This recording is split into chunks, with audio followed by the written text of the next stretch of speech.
Good morning to one and all. It was a fine evening when Mohan and his friends were traveling by a train. The ticket collector did not check their tickets. Mohan insisted the ticket collector to check the tickets of all his friends. When the ticket collector checked the tickets of all his friends, he found out that except Mohan and his two friends, none others had the tickets. Further, Mohan asked the ticket collector to issue tickets to all of them and penalize them for traveling without it. Well, Mohan was none other than Mohandas Karamchand Gandhi. With the above anecdote, I, Sneha Singh, invite your attention towards the duties we owe as citizens to the nation. When we talk about duties, innumerable aspects come in, heading towards the fundamental duties which constitutes Article 51A of the Indian Constitution. As citizens, we must abide by it. It's our duty to follow the ideals who inspired the national struggle for freedom.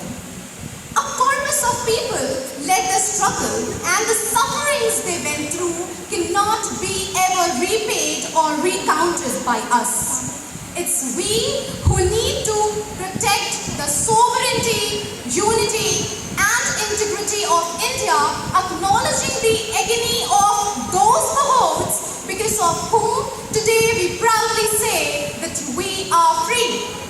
But I want to pose a question in front of you all. Do you think that we are really free? I hope not. No doubt, India achieved freedom after a prolonged struggle, but India would be truly free in real sense only if it acquires freedom from regionalism, casteism, gender biasness, poverty, corruption, and there are a postal of such freedoms to be achieved.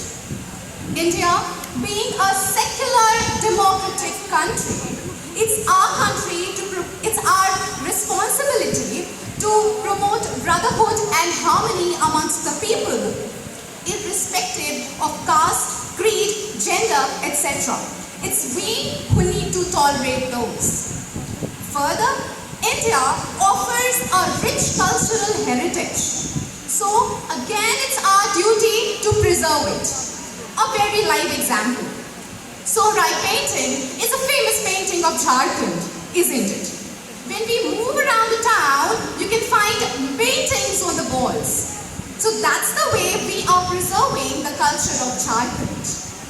Secondly, as citizens of this nation, we should always be ready to render service to the nation. A recent example, during the COVID pandemic, I myself individually distributed masks among the people. So that was the need of the hour, and that was my contribution towards the nation. So you will get lots and lots of such opportunities wherein individually as well as collectively you can contribute towards the country and make our country reach up till the stupendous heights. But one aspect which comes in here is the literacy.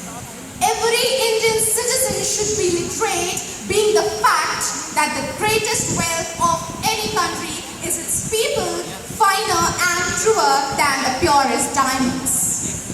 A coal was just a piece of rock until and unless people discovered it. Let's move on to the civic duties now. Swachh Bharat Abhiyan. It was an initiative taken in by our Honorable Prime Minister for cleanliness. We as students in our school were supposed to clean our classrooms daily.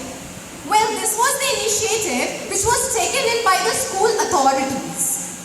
And that was totally relatable to this Abhiyan.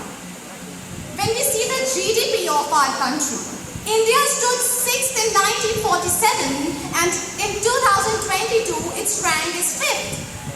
Not much improvements.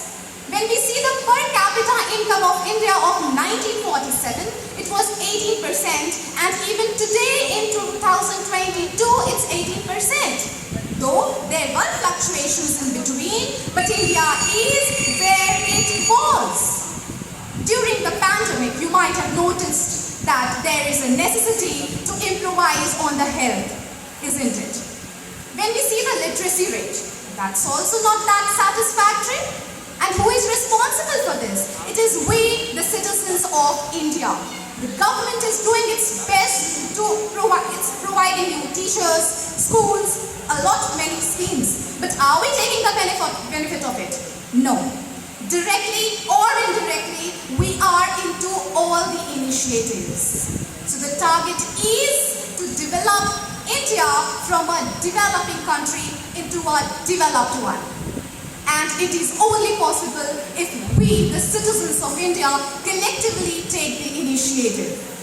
Now, it's time to wind up, and I would like to end by quoting the father of the nation.